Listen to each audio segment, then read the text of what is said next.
के साथ अगर ऐड करना होगा तो मास ऐड होगा और फिर तुमको मिलेगा भी मास, लेकिन आप मास के साथ लेंथ को ऐड नहीं कर सकते। क्या सही जा रहे हैं? सो अगर हम तुमसे लिखते हैं, बोलते हैं कि a plus B equals to C है, a plus B equals to C है, और a minus B equals to C है, तो ये तभी पॉसिबल है जब a का डायमेंशन, b का डायमेंशन और c का डायमेंशन सेम हो। क्या किसी को दिक्कत समझने में? क्या ये लाइन किसी को दिक्कत है समझने में? बोलो बोलो, फिर से सुनो। अगर हम लोग किसी दो पर्टिकुलर क्वांटिटीज को ऐड कर रहे हैं तो ये तभी पॉसिबल है जब दोनों सेम हो, और दोनों जो भी क्वांटिटी आप ऐड कीजिएगा मिलेगा भी वही क्वांटिटी। मतलब A अगर मास है, B मास है, A अगर मास है, देखो केवल वर्ड A अगर मास है तो B भी मास ही है और C भी मास है। अगर A वेलोसिटी है तो B भी वेलोसिटी है और C भी वेलोसिटी ही है। उसी तरह मान लो एक और बात, अगर B वर्क को दिखाता है, B अगर वर्क है तो A भी वर्क होगा और C भी वर्क होगा। क्या सही बोल रहे हैं? समझ में आया? बोल दे भाई यस नो, कुछ भी बोल दे, हम आगे बढ़ जाएंगे। Yes sir. हाँ ठीक है। तो अब जरा गौर कर, इसका मतलब ये है same physical quantities can be added और subtracted to get same physical quantity. This is called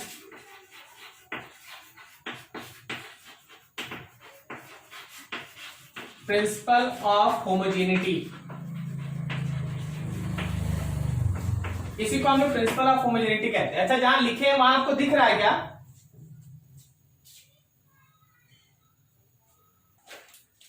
Same physical quantity can be added or subtracted to get same physical quantity. This is called principle of homogeneity. इसको हम लोग principle of homogeneity कहते हैं।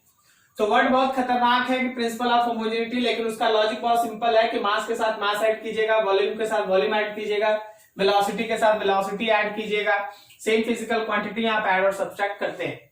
सही है? अब जरा गौर करो, अब यहां गौर करो। मान लो जैसे हम तुमसे एक छोटा सा यहाँ पे एक एग्जाम्पल अब रखते हैं, जरा देखना। नाउ अगर हम तुमसे बोले S is equals to UT plus half AT square, check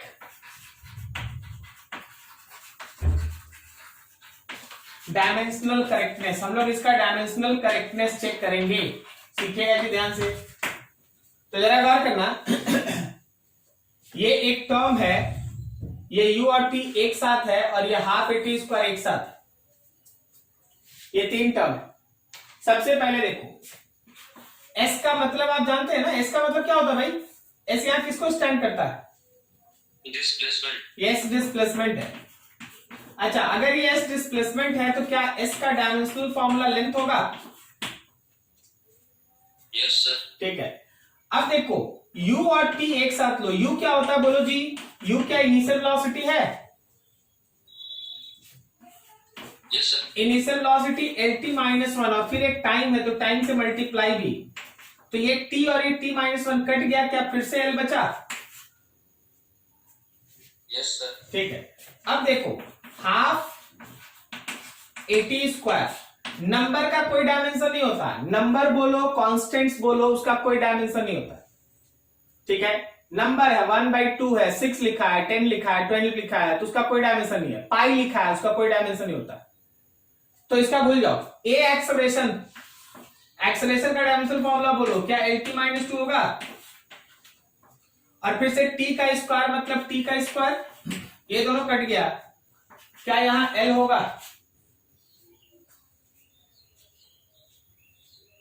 ठीक है, अब जरा गौर कर, बिकॉज s का जो डायमेंशनल फॉर्मूला है ut का डायमेंशनल फॉर्मूला वही है, और हाफ at स्क्वायर का भी डायमेंशनल फॉर्मूला सब सेम है, l है. सो given equation is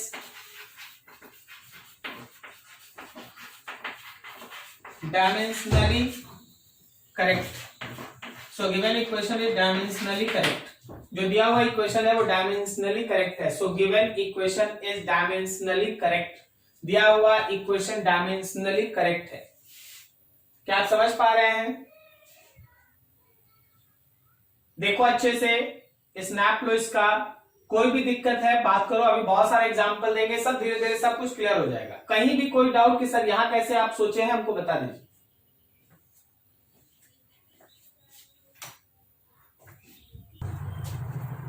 मान लीजिए जैसे आपके पास एक अगला एग्जांपल हम रख रहे हैं, आपसे बोला गया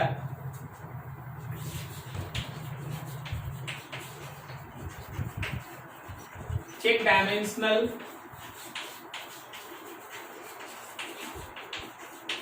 correctness of f equals to 6 pi eta rb, जिसमें कौन क्या टर्म है, इसमें f है force, eta is coefficient of viscosity,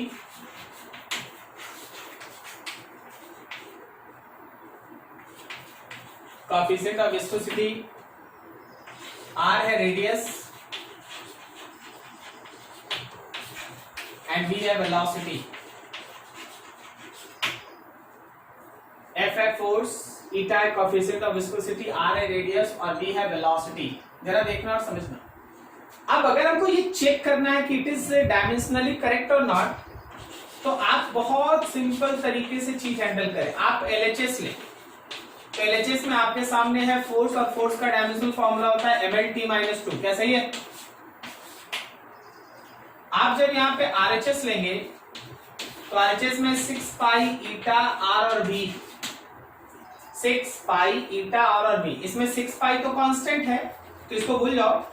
आपको ईटा का डायमेंशन लेना है, रेडियस लेना है और वेलोसिटी लेना है. ईटा का डायमेंशन लेना है, रेडियस लेना और वेलोसिटी लेना है. ठीक है, अभी जरा गौर करो. ईटा क्या आपको याद है? अभी देखो यहीं पे अब जरूरत पड़ता है ml-1, ml-1t-1. रेडियस मतलब l, वेलोसिटी मतलब lt-1. चलो जरा चेक करो, देखो क्या हो रहा है. जरा गौर करना भाई. ये l-1 से एक l कैंसिल, तो अभी बच गया m, एक l बच गया. l t-1 t-2 आया. तो जरा गौर कर, जो हमारे LHS का डायमेंशनल फॉर्मूला है, RH का भी डायमेंशनल फॉर्मूला सेम है. Since dimension of force is same as dimension of right hand side, so given equation is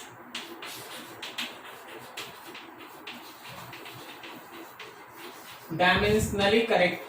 तुम्हारा दिया हुआ इक्वेशन डायमेंशनली करेक्ट है. अब देखो, क्या आपको पता भी है कि ये इक्वेशन है कहां का, और इसमें जो टर्म्स है उसका लॉजिकल या फिजिकल मीनिंग क्या है? बिल्कुल नहीं, आपको नहीं पता इसके बारे में. ये एक्चुअली विस्कस ड्रैग फोर्स कहलाता है. विस्कस ड्रैग फोर्स, जब आप फ्लूइड मैकेनिक्स पढ़िएगा उस समय ये विस्कस ड्रैग फोर्स आपके सामने आएगा. विस्कस ड्रैग फोर्स, और तब आपको है ना इसके बारे में काम करना पड़ता है. ठीक है, तो हमेशा ध्यान रखना कि आपको विस्कस ड्रैग फोर्स के बारे में ऐसे चीज सोचना पड़ता है. समझ में आ रहा है सारा चीज? अब और देखो, और भी नए नए एग्जांपल देखो जिसके बारे में आप जानते हैं, नहीं जानते, जानते हैं, नहीं जानते, ऐसे ऐसे करके चलते हैं. चलो मान लो तुम्हारे सामने अगला एक एग्जांपल रख दिया गया.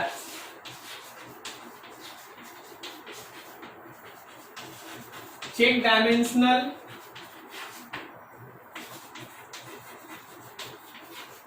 correctness of check dimensional correctness of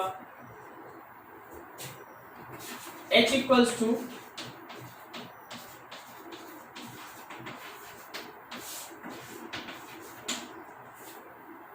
ये एक इक्वेशन दे दी है, इसमें हर टर्म का मीनिंग बता देते हैं। इसमें h स्टैंड करता है हाइट के लिए, सब लिख देगा ऐसे, हाइट है। s स्टैंड करता है surface tension, surface tension. cos theta तो थीटा है, r का वैल्यू मतलब रेडियस, रो का मतलब डेंसिटी और g का मतलब acceleration due to gravity.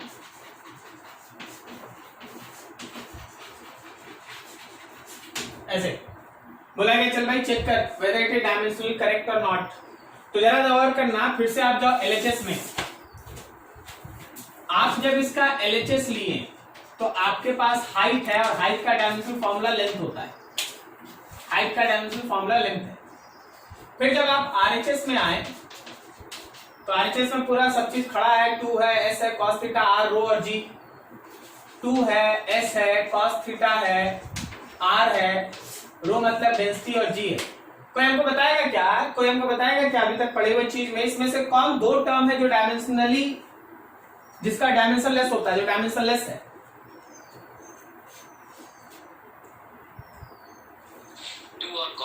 Very good, very good. 2 भी डायमेंशन लेस है और cos थीटा भी। तो बच गया क्या मेरे खेल के लिए, मेरे कैलकुलेशन के लिए? s बचा, r बचा, रो और g बचा। s is surface tension. Can you say that what is the dimensional formula of surface tension? mt minus 2. r is radius l, rho is density, density का formula ml minus 3 and g is acceleration due to gravity lt minus 2। देखिए जी, हम फिर से बता रहे हैं, अब यहां से जो आपका काम होगा वो इसी बात पे बेस्ट होगा कि आप डायमेंशन कितना याद करके बैठे।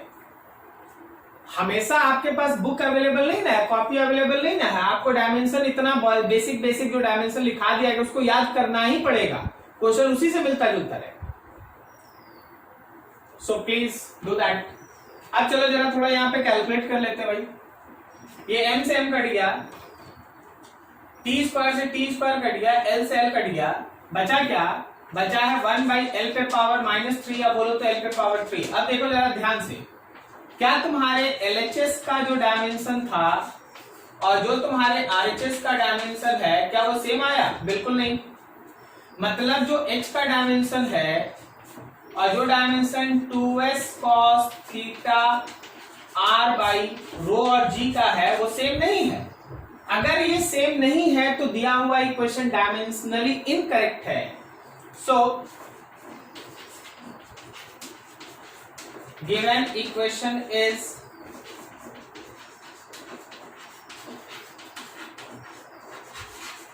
dimensionally incorrect. So given equation is dimensionally incorrect, जो दिया हुआ इक्वेशन है वो dimensionally incorrect। ठीक है, अच्छे से देखिए, स्क्रीनशॉट लीजिए, एक एक लाइन पढ़िए, कहीं डाउट है तो बात कीजिए।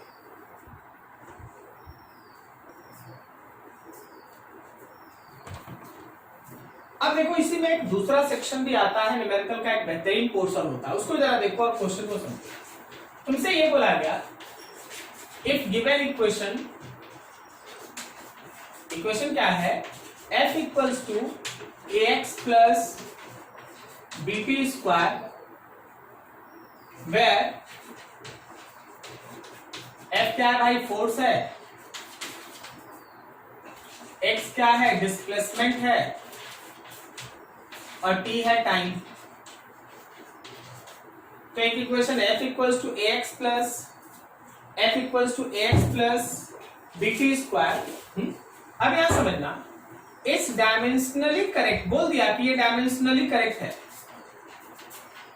Dimensionally correct.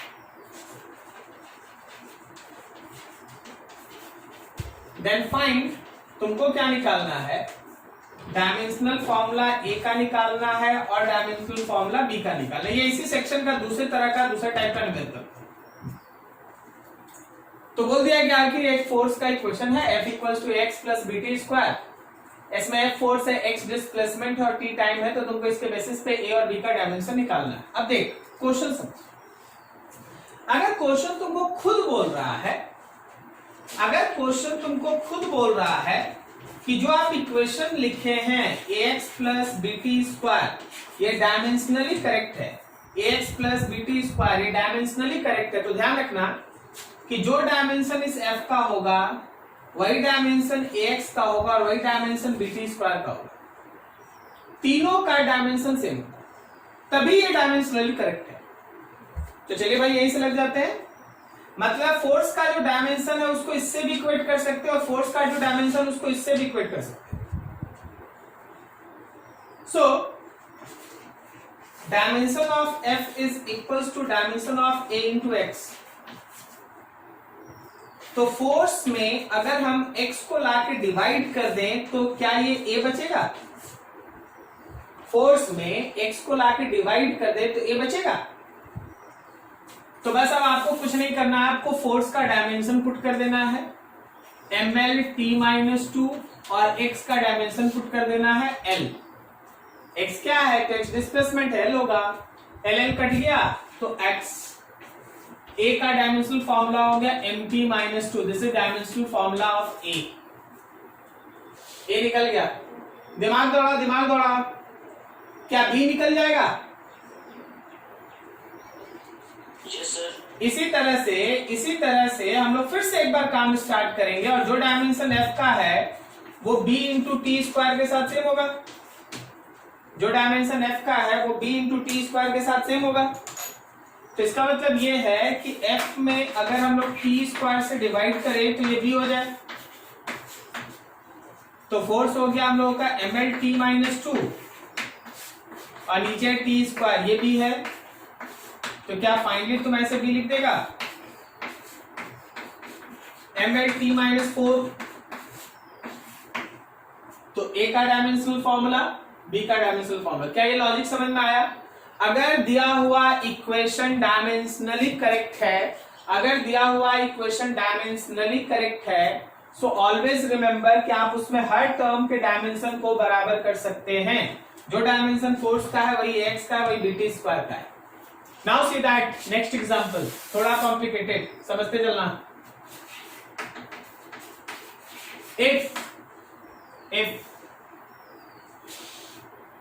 if x equals to a plus b by c minus t, if x equals to a plus b by c minus t, where x is displacement and t is time, find dimension of a, b and c। चलो एक level और ऊपर, अगर बोल दे x is equal to a plus b by c minus t है, a plus b by c minus t है, x है डिस्प्लेसमेंट, t है टाइम, तुमको a b और c तीनों का डायमेंशन बताना है। अब जरा सोच के बताओ, कोई हमको डायरेक्टली केवल देख के c का डायमेंशन बता सकता है? वेरी गुड, ठीक है ना। c का डायमेंशन t है क्योंकि वो टाइम के साथ सब्सट्रैक्ट फॉर्म में है, तो अगर वो टाइम के साथ सब्सट्रैक्शन में है तो टाइम का डायमेंशन उसका डायमेंशन सेम होना चाहिए, वही हम लोग पढ़े थे प्रिंसिपल ऑफ होमोजेनिटी में। चलो c मिल गया भाई, कोई देख के हमको बता सकता है a का डायमेंशन? l, very good. तो a भी मिल गया, c भी मिल गया, अब देखो b बचा है, उसके लिए थोड़ा सा 2 लाइन का काम बचता है, वैसे हम सब लिख दें। बिकॉज c माइनस टी है तो ये तभी पॉसिबल है जब c का डायमेंशन और t का डायमेंशन सेम हो, मतलब t। एक काम खत्म। दूसरा देखो, x का जो डायमेंशन है a का डायमेंशन और इस पूरे का डायमेंशन के साथ बराबर है, मतलब x का डायमेंशन इन दोनों के साथ है। तो जो डायमेंशन हमारे x का है वही डायमेंशन a का है, मतलब l। एंड थर्ड वाला थोड़ा x का जो डायमेंशन होगा वो b by c minus t होगा, b by c minus t होगा।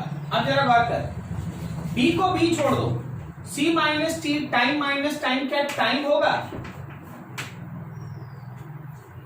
टाइम माइनस टाइम टाइम ही ना होगा। बोलो बोलो, ठीक है। तो अब देखो इस टाइम को लाके x से मल्टीप्लाई करो, सो x इंटू टाइम, यही ना b, x हो गया l और टाइम हो गया t, this is your answer for b, l into T that is b। तो ये रहा डायमेंशन में कैलकुलेशन कैसे करते हैं, अच्छे से समझिए, नोट कीजिए, कहीं डाउट है पूछिए, फिर एक क्वेश्चन देगा, अब आपको बनाना होगा एक दो क्वेश्चन। अभी जिसका हो जाएगा ना थोड़ा इसको बनाना, तो जिसका नोट हो जाएगा बनाना थोड़ा इसको। W is equals to VT VA plus C by B plus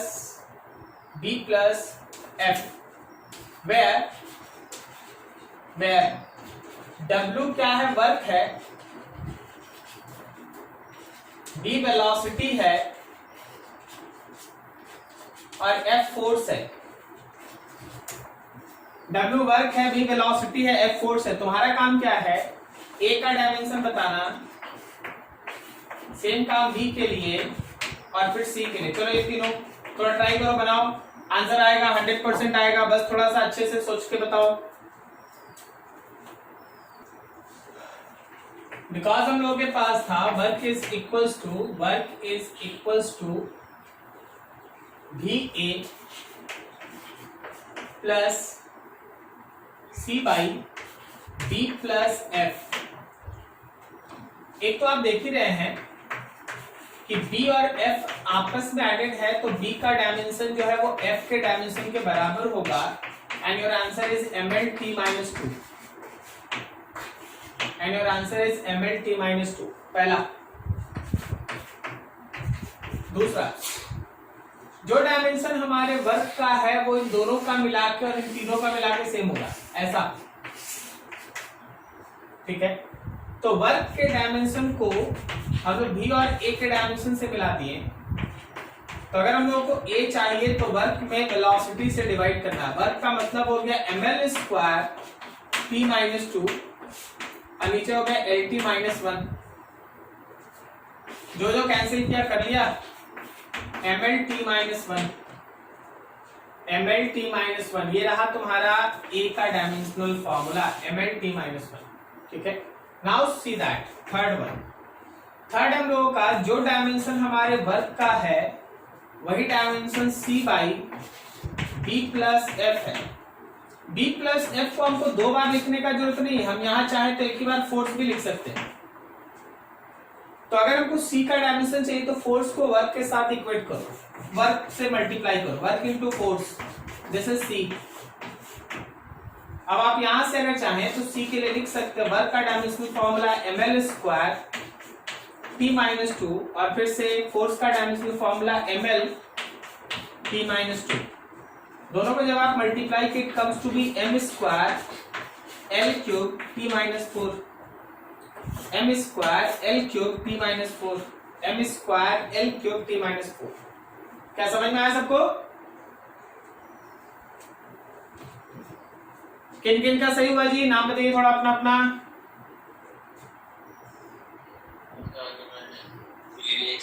हाँ वेरी गुड वेरी गुड। और कोई? आयोन, ठीक है। चलिए जिनसे नहीं बना आप देखिए और समझिए, अगर कहीं कुछ लगता है कि नहीं ये हमसे नहीं हो पाया या हम समझ नहीं पाए आप पूछ लीजिए, क्योंकि हम टॉपिक बदलेंगे, सेकंड एप्लीकेशन में आ जाएंगे, इससे जो आने जाने वाला क्वेश्चन था वो आपको करा दिया गया है, ठीक है जी।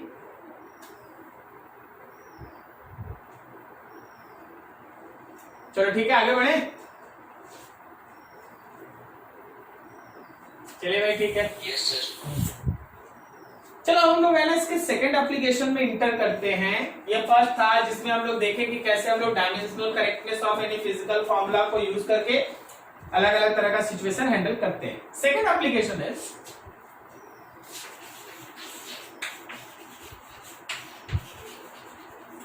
By using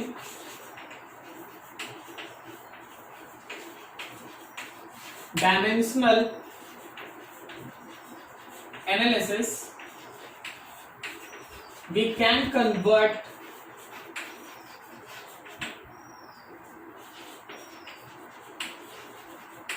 numerical value of any physical quantity from one unit to other unit। हम लोग ऐसे फिजिकल क्वांटिटी के न्यूमेरिकल वैल्यू को एक यूनिट से दूसरे यूनिट में बदल सकते हैं by using dimensional analysis, dimension की मदद से। ठीक है, हाउ वी कैन वर्क, एकदम बेसिक बेसिक। 5 मीटर लिख दें, कितना लिख दें, सेंटीमीटर,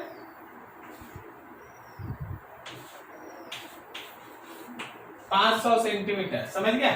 और आगे देखो, तुमको लिख देते हैं 10 केजी, कितना ग्राम लिख दे,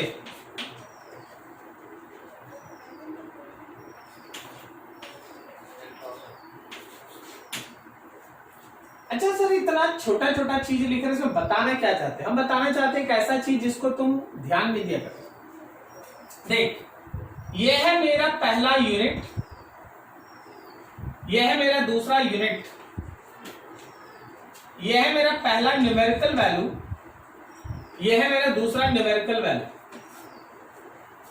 सिमिलरली यह है मेरा मान लो पहला यूनिट, यह है मेरा दूसरा यूनिट, यह है मेरा पहला न्यूमेरिकल वैल्यू और यह है मेरा दूसरा न्यूमेरिकल वैल्यू। तो सर इसमें क्या है लॉजिक? देख, इसमें लॉजिक ये है कि जो न्यूमेरिकल वैल्यू और यूनिट का जो प्रोडक्ट है ना, वो हमेशा कांस्टेंट होता है। न्यूमेरिकल वैल्यू और यूनिट का जो प्रोडक्ट है वो कांस्टेंट होता है। अगर हम लोग पहला न्यूमेरिकल वैल्यू के पहले यूनिट से मल्टीप्लाई करें तो ये दूसरा न्यूमेरिकल वैल्यू और दूसरे यूनिट के बराबर होगा। यही तो लिखा है हर जगह, हर जगह तो ये लिखा है n1u1 equals to n2u2, n1u1 equals to n2u2। इसका मतलब ये है, इसका मतलब यहां से एक और चीज है कि अगर हमको सेकेंड न्यूमेरिकल वैल्यू निकालना है तो n1u1 में u2 से डिवाइड करना है। अगर हमको सेकेंड न्यूमेरिकल वैल्यू निकालना है तो n1u1 में u2 से डिवाइड करना है। ठीक है, बस u2 से लाके इधर डिवाइड कर देना होगा। अब कैसे करते हो हम अभी सिखाएंगे, बस बेसिक अपना स्ट्रॉन्ग रखो कि हो क्या रहा है। अब एक और इंटरेस्टिंग चीज देखना कि बिकॉज आप देख रहे हैं कि न्यूमेरिकल वैल्यू और यूनिट का जो प्रोडक्ट है वो कांस्टेंट है, तो इसका मतलब ये है कि numerical value constant by unit है, कांस्टेंट बाय यू। तो न्यूमेरिकल वैल्यू जो है वो यूनिट के साथ इनवर्सली है। अब बोले इसका मतलब क्या होगा, थोड़ा फिजिकली समझाइए जरा गौर कर। मीटर और सेंटीमीटर में यूनिट कौन बड़ा है? ऑब्वियसली मीटर बड़ा है, सेंटीमीटर यूनिट छोटा है, मीटर यूनिट बड़ा है, सेंटीमीटर यूनिट छोटा है, केजी यूनिट बड़ा है, ग्राम यूनिट छोटा है। तो जरा गौर करना, जिसका यूनिट बड़ा है ना उसका न्यूमेरिकल वैल्यू छोटा है, और जिसका यूनिट छोटा है उसका न्यूमेरिकल वैल्यू बड़ा है। मतलब न्यूमेरिकल वैल्यू और यूनिट इनवर्सली है। अगर आप यूनिट के साइज को बढ़ाइएगा तो न्यूमेरिकल वैल्यू घटते जाएगा, और अगर आप यूनिट को छोटा छोटा छोटा छोटा छोटा कीजिएगा तो न्यूमेरिकल वैल्यू बड़ा बड़ा बड़ा बड़ा बड़ा होते जाएगा। दोनों इनवर्सली है, बड़ा यूनिट छोटा न्यूमेरिकल वैल्यू, छोटा यूनिट बड़ा न्यूमेरिकल वैल्यू, हमेशा यही होते रहता है। बड़ा यूनिट छोटा न्यूमेरिकल वैल्यू, छोटा यूनिट बड़ा न्यूमेरिकल वैल्यू।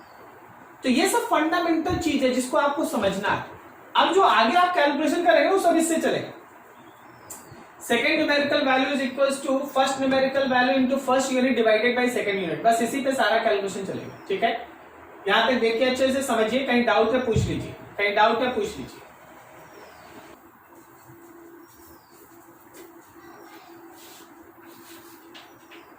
क्वेश्चन देखिए, फाइंड वैल्यू ऑफ 2.6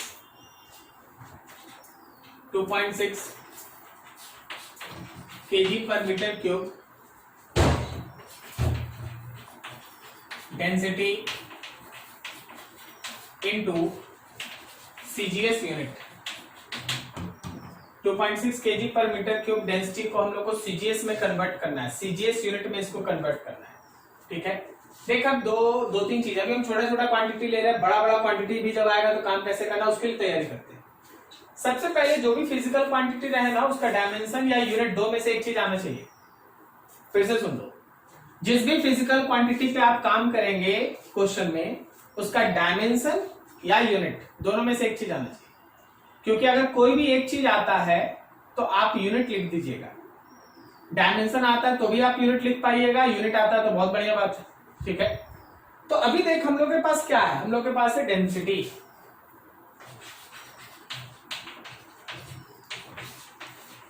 हम लोगों के पास है डेंसिटी, और डेंसिटी का डायमेंशन फॉर्मूला होता है ml-3। अब इससे कभी कभी हम तुमको और दो तीन चीज बताते हैं, अगर नहीं भी आए तो यहाँ यूनिट देख लेना तो भी तुम डायमेंशन इसका लिख सकेगा। ठीक है, वहां यूनिट देखने से भी आप है ना इसका डायमेंशन लिख पाएंगे।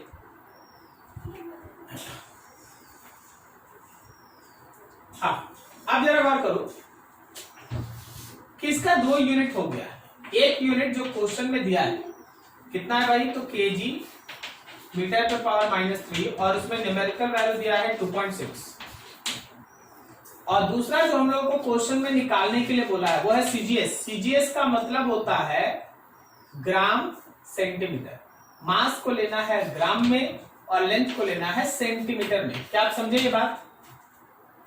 आप सीजीएस और एसआई यूनिट समझते हैं? Yes sir. ठीक है ना, तो एसआई में मास किस में, केजी में, तो सीजीएस में मास किस में,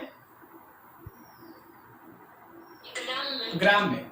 एसआई में लेंथ होता है मीटर में, तो सीजीएस में किस में, सेंटीमीटर में। एसआई में टाइम होता है सेकंड्स में, तो सीजीएस में किस में, सेकंड में ही होता है। तो ये सब चीज समझ, तो यहाँ सेकंड यूनिट आप लिख दिए और सेकंड न्यूमेरिकल वैल्यू आपको निकालना है।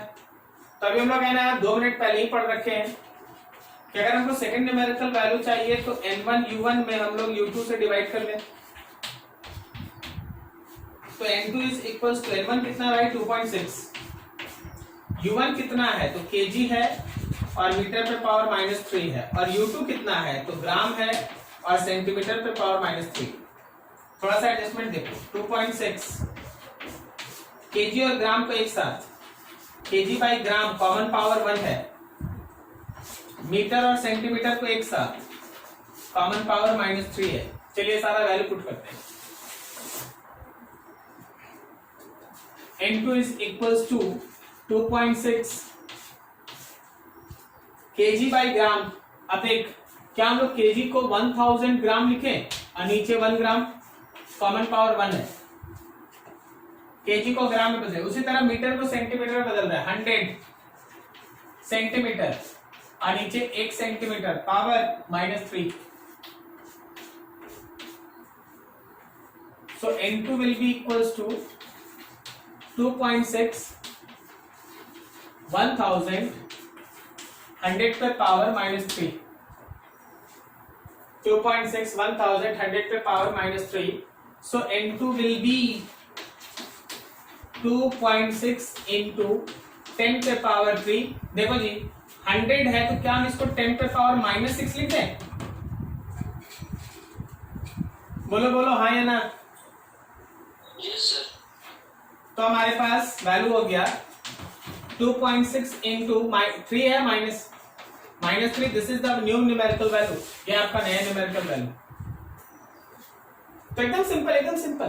पहले तो जो क्वांटिटी है उसका डायमेंशन लिख लो, आपको आगे मदद मिलेगा। यूनिट दिया है तो यूनिट से भी आप चोरी करके लिख सकते हैं, कोई इशू नहीं। ठीक है, चोरी करके आप लिख लीजिए, कहीं से भी आपको आना चाहिए बस, और उसके बाद जो प्रोसेस आपके सामने। चलो थोड़ा एक बड़ा क्वांटिटी पे काम करते हैं, एक बड़ा क्वांटिटी पे काम करते हैं। इफ वैल्यू ऑफ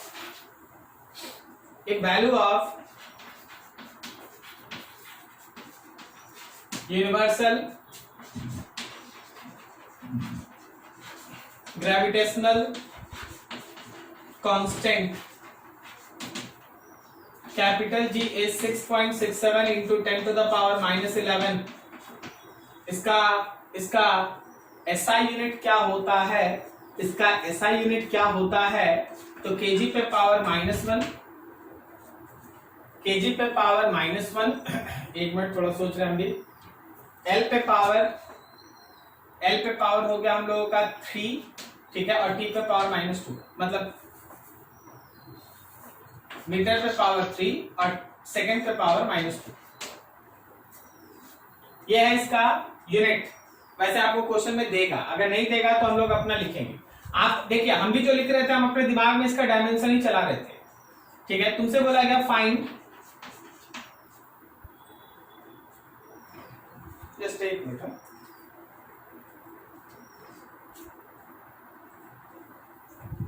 अभी भी कोई क्वेश्चन नहीं भेज रहा है, अभी बैच 12 बजे से अभी से ही क्वेश्चन आ रहा है। Find its value in CGS unit. आप सीजीएस यूनिट में इसका वैल्यू निकालें, ठीक है, आप सीजीएस यूनिट में इसका वैल्यू निकालें। अभी जरा बात करना। चल, हम लोग के पास जो फिजिकल क्वांटिटी है वो है जी, कैपिटल। अगर कैपिटल जी फिजिकल क्वांटिटी है तो इसका डायमेंशनल फॉर्मूला होता है m-1 L³ T-2। क्या सही जा रहे हैं? हम भी जो यहाँ पे यूनिट लिख रहे थे ना, मेरे दिमाग में यही चल रहा था, ठीक है। हम भी जो वहां यूनिट लिख रहे थे मेरे दिमाग में यही चल रहा था कि हाँ उसका डायमेंशन क्या है, उसी के बेसिस पर हम सोच के लिख रहे थे। अब जब ये आ गया तो अब हम थोड़ा काम स्टार्ट करें। मेरा यूनिट 1 कितना है? तो केजी पे पावर -1 है, मीटर पे पावर 3 और सेकंड पे पावर -2 है, और मेरा न्यूमेरिकल वैल्यू 1 कितना है? 6.67 10 टू द पावर -11। ये फर्स्ट। दूसरा सीजीएस में लिखना है। चलो जी, थोड़ा मेहनत करो, सब कोई बताओ एक साथ। सीजीएस में इस यूनिट को देख के बोलिए क्या लिखेगा?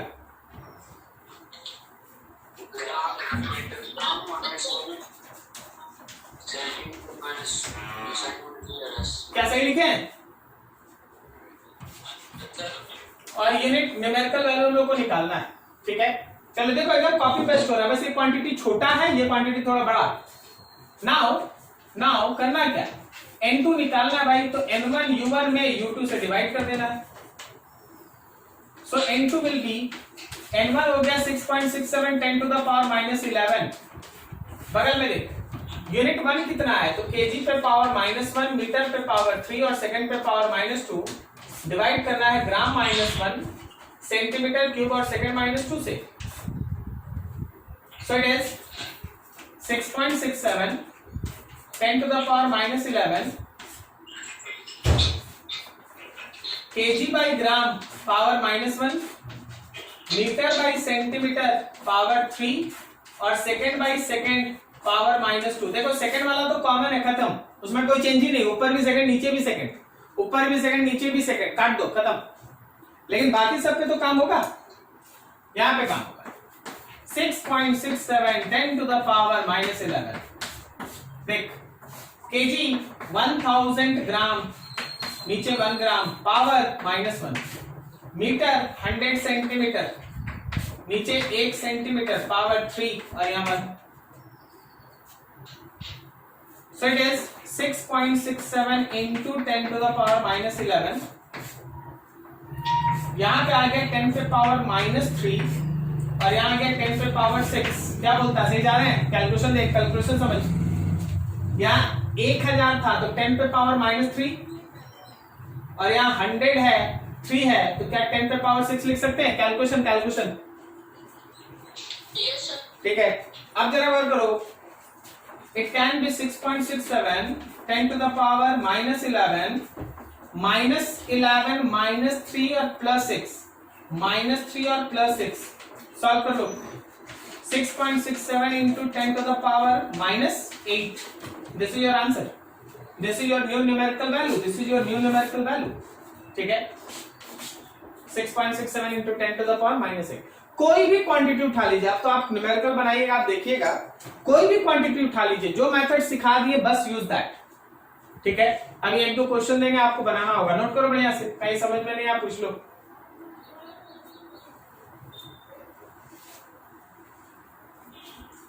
चलो एक छोटा सा क्वांटिटी उसको आप सॉल्व कर दो, छोटा सा क्वांटिटी सॉल्व कर, बड़ा बड़ा और अगले दिन करेंगे, अभी एक छोटा सा होगा उसको देख लेना बस।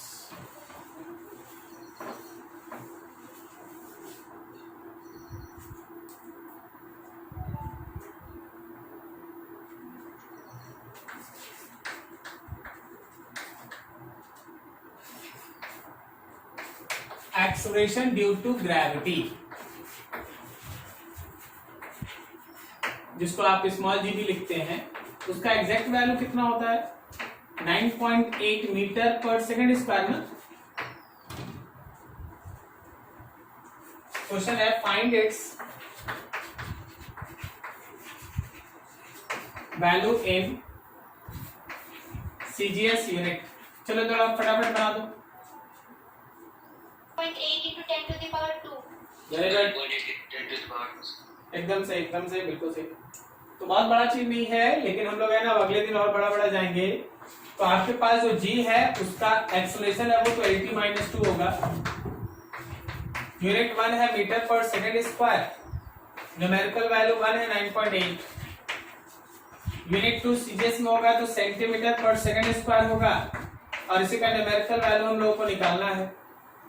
तो हम लोग जैसा पढ़ रखे हैं कि N2 is equals to N1 U1 by U2, तो N1 में पुट कर दिया 9.8, U1 हो गया मीटर पर सेकंड स्क्वायर, और नीचे भाई सेंटीमीटर पर सेकंड स्क्वायर। वैसे तुम चाहो तो यहीं पर सेकंड स्क्वायर कट कर लो, तो ये हो गया 9.8 मीटर बाई सेंटीमीटर, तो दिस इज 9.8, ऊपर है 100 सेंटीमीटर और नीचे 1 सेंटीमीटर, दोनों centimetre cancel, so your answer is 9.8 into 10 to the power 2। This is your new numerical value, नया न्यूमेरिकल वैल्यू आपका, नया न्यूमेरिकल वैल्यू आपका 9.8, ठीक है, into 10 to the power 2।